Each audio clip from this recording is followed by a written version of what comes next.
Hello. The purpose of this video is to show how each and every atom and molecule wave function throughout the universe is directly interlinked to the black hole. But first we'll begin with a quick overview of some principles that the universe is in a giant vortex. This vortex is powered by two curvatures of the universe. The first curvature we know very well of, the Einsteinian curvature. But there's a second one. The second one works in opposite and contrast with the first. Here are quite a few demonstrations of what that looks like. We have the vortex, and we have the 7 laws of the hermetism. We have cause and we have effect. We have the polarity. We have rhythm and vibration. Now, it can be thought of as a giant caduceus, the universe. Okay, we have on one side the architecture. Everything we create is architectural of the subconscious, as is technology.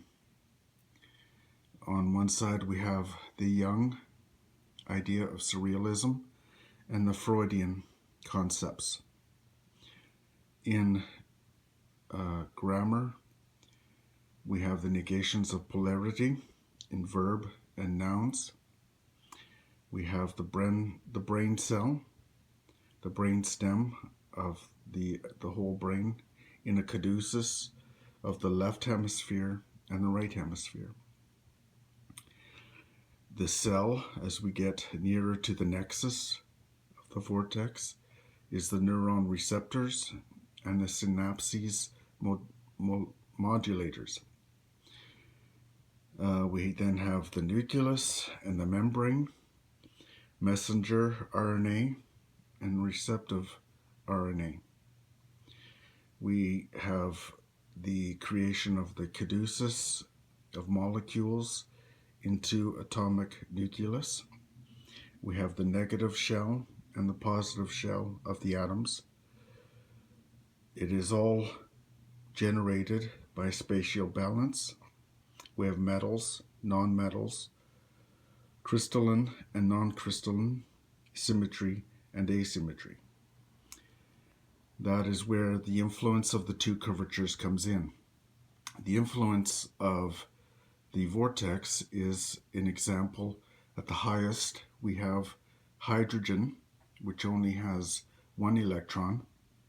And as we move further and further down, closer into the nexus of the vortex, the molecules, the atoms, get denser and denser with greater numbers of electrons.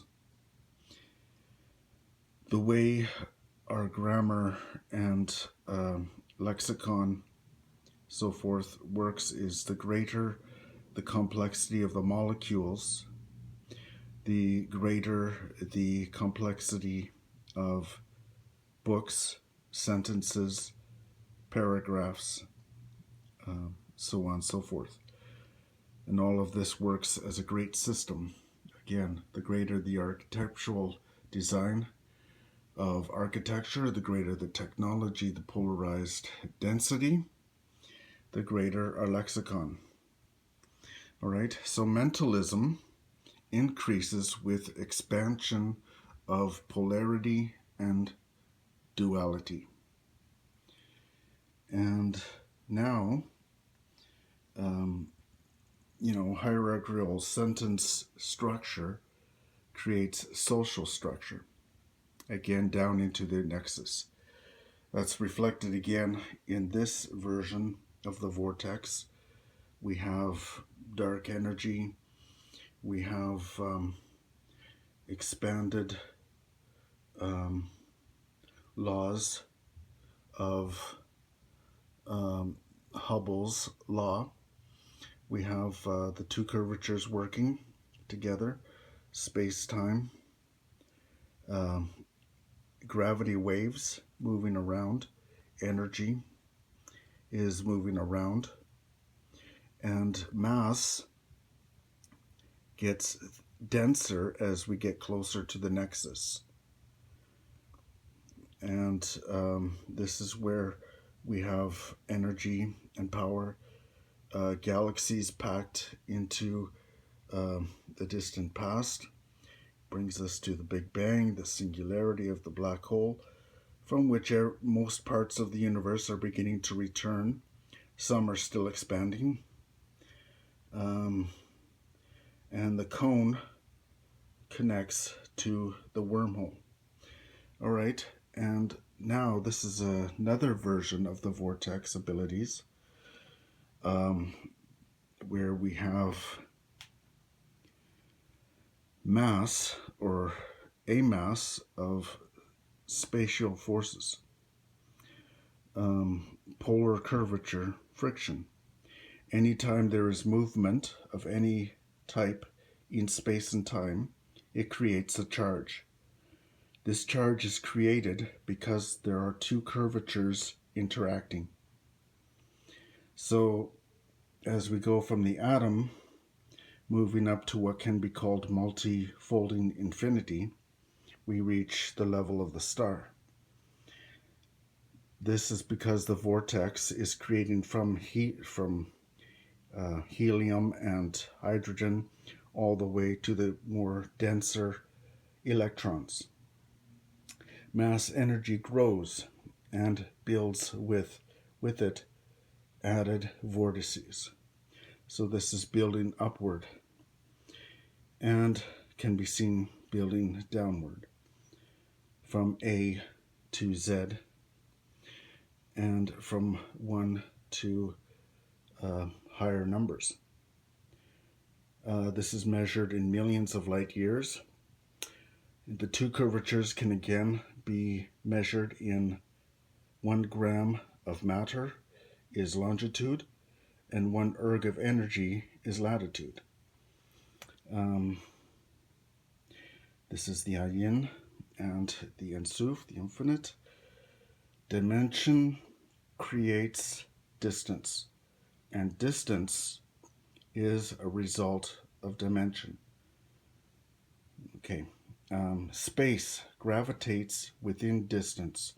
Space builds gravity.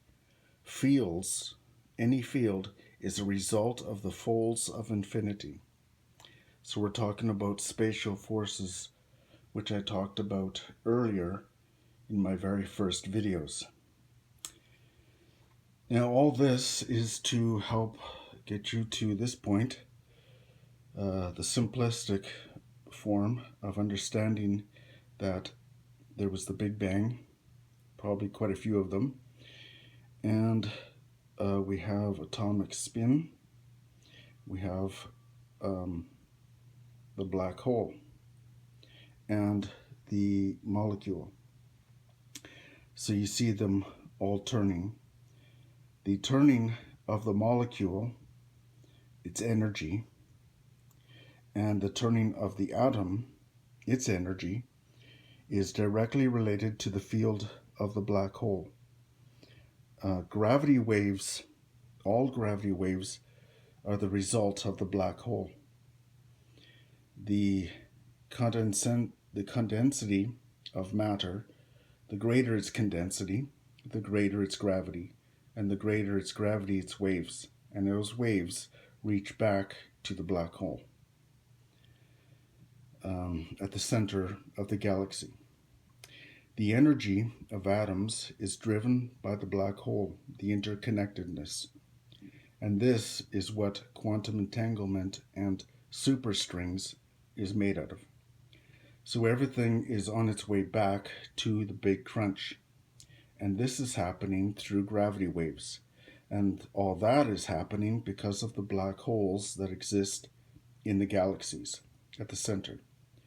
And so all energy in the universe is moving back to its original source. Some parts are taking much longer than others, but this goes back into Brahma, where Brahma goes back into the deep sleep of billions of years after being active for billions and billions of years. So again, the energy of every atom and the energy of every molecule is directly linked to the black hole. That is the primary thing what I'm trying to say here and what I've been shown through my channelings. Okay, so I hope this helped you give you a different perspective of the structure of the universe. Thank you very much.